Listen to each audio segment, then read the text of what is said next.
All right, so looking at the head and face, we're just going to look at some primary muscles today. So this first diagram of the face, you can see some of the muscles we're going to study today.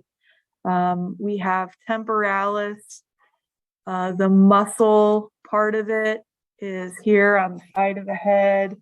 You know, this is kind of a natural place for people to get drawn to kind of, you know, do some massage, and you can feel the belly of the muscle there. It's a great place to do some nice circular massage. And of course, it's connected to the fascia around the head. So that's a great, you know, that's a great one to go right there on the belly and then all the way around the ear as well. We'll be looking at the masseter also. And right now I'm kind of just doing some rough outlines. Of course, we'll study these muscles in detail later. This is also a great one to include in your massages. You know, this is very highly used muscle of the jaw, and especially with people wearing masks, there's even more tension here. But people already, even before wearing masks, hold a lot of tension in our faces, and this masseter and temporalis both get taxed with chewing as well. And this masseter, you might have noticed in your trail guide, you can actually palpate inside your mouth as well. Now, we don't palpate inside clients' mouths unless you have the extra certification and training for the intra-oral certification, you know, which is fantastic for TMJ, all the jaw problems. But just for yourself, you know, if you want to, if your hands are clean, you can put inside your cheek and feel that this masseter belly is it's really quite big. So then, of course, we're going to look at the big, important sternocleidomastoid. Whoops. Hard to draw with this. Yes, I'm trying to make it go down here to the sternum and clavicle. Let's see if I can use my eraser so we're not misleading here about the SCM. And it erased the whole line. So, of course, this is a big, visible, and palpable muscle on the side of the neck. It's very powerful. Oftentimes, folks, it bothers them. Oftentimes, has trigger points. It has trigger points that can lead to headaches. So, yeah, this is a big muscle to massage. Now, when we look at it in detail today, trying to concentrate and not lose here. You know, just some previews here. When you massage that one, you only want to massage one side at a time. And of course, the carotid arteries right there. But this is a critical muscle to massage and frequently gets trigger points. We've already worked with trapezius over here. And then what we're going to add today is in this region, the scalenes. And we'll start massaging it because it's a great one to practice on ourselves. So in today's lesson, we'll start on ourselves. So there are more muscles in the front of the neck. And there's a lot of little muscles in the face. You can flip through your trail guide and see all the little tiny muscles, right, that can make all the great, you know, all the facial expressions and raising eyebrows and squinting and moving your nose and your lips and your cheeks. And so you can flip through. Your trail guide has some great pictures on that.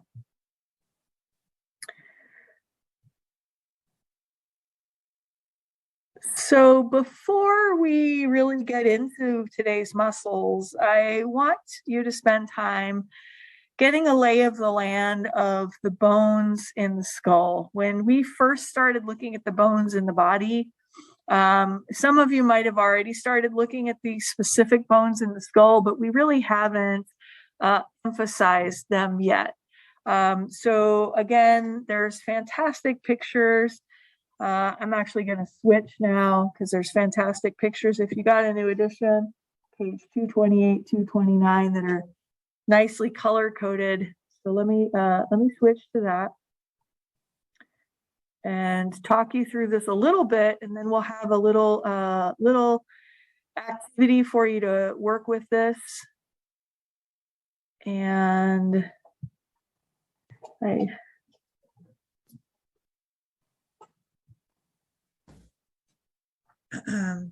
it's not registering my document camera. There we go. Okay, so now there's little bones in the skull, and I don't think you should necessarily get hung up on those, but you should definitely know where the big ones are. Trying to get as close as I can here. All right, so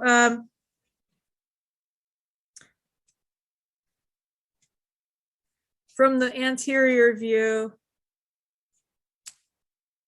up the whole front part is the frontal bone, like your frontal cortex. And then on the sides, you could start to see a little bit of the parietal and temporal, but we'll see those a lot better from the side view.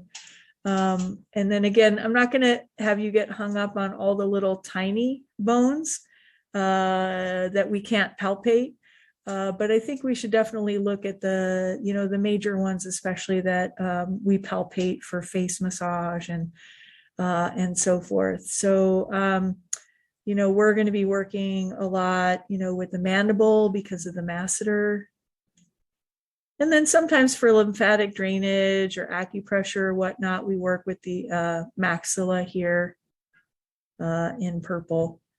And then your big cheekbone, right, which is very palpable, is actually partially the maxilla, but it's largely this zygomatic bone, and specifically the zygomatic arch.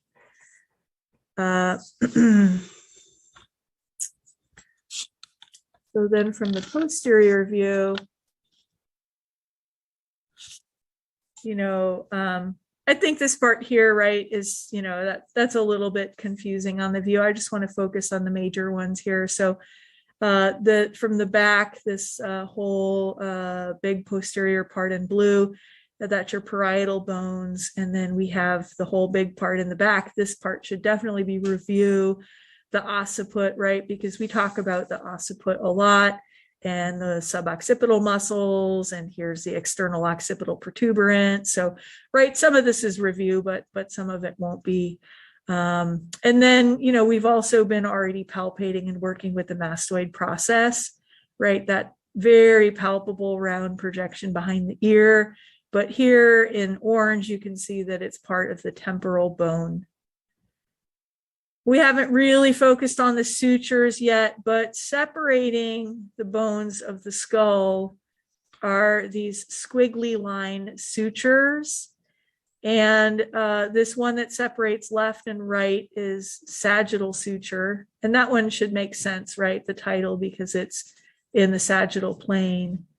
And then the lambdoidal suture, the lambdoid suture, I believe is named after the Greek letter. But let's take a look at this side view. And again, kind of focusing on what's palpable, and then sort of as our landmarks here for muscles that we'll be working with. So starting here, again, this we've looked at from a different view. In yellow here, this is the frontal bone. And then here in blue, we have the parietal bone. Here in purple, we have the occipital bone. And then here in orange, we have the temporal bone. And then we come up here in blue to the zygomatic bone, right? That zygomatic arch that makes your cheekbone. And then here in green is your sphenoid. And this is a very interesting bone. We'll look at another view where you can see that inside the skull, there's like it makes like this butterfly shape, and it goes all the way inside the skull. And this, when we work with craniosacral therapy, we kind of work with all of these bones, but there's an interesting move working with the sphenoid bone. Here again in purple is our maxilla. Here again is our mandible, our jaw, and then this one here.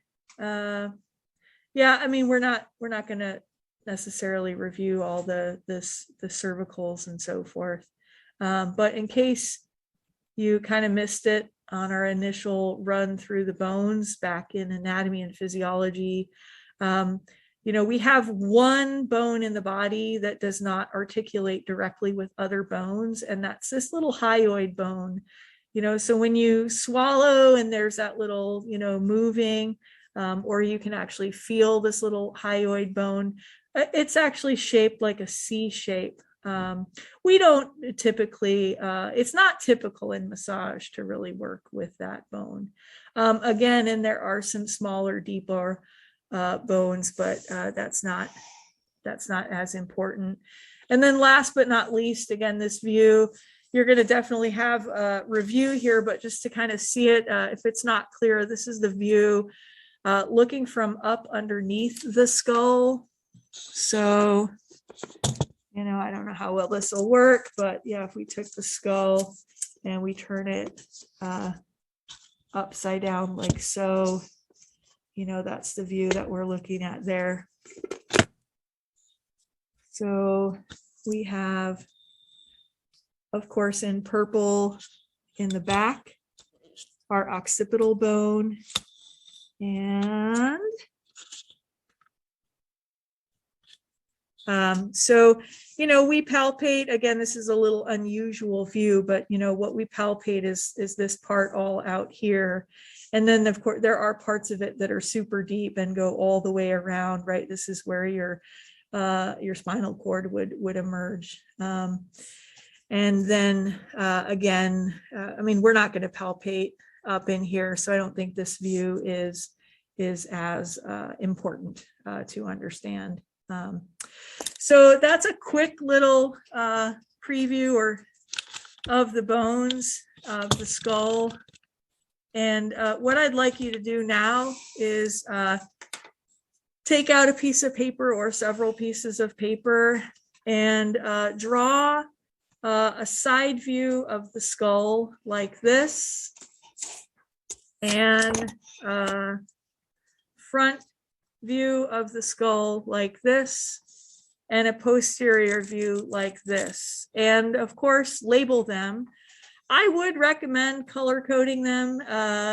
If you don't have colors, that's okay, but I think it's a good learning tool for a lot of people. And you can use your PowerPoint in Trail Guide or your textbook. So you're going to do a side view, a front view, and a back view. And I'm going to stop our recording there.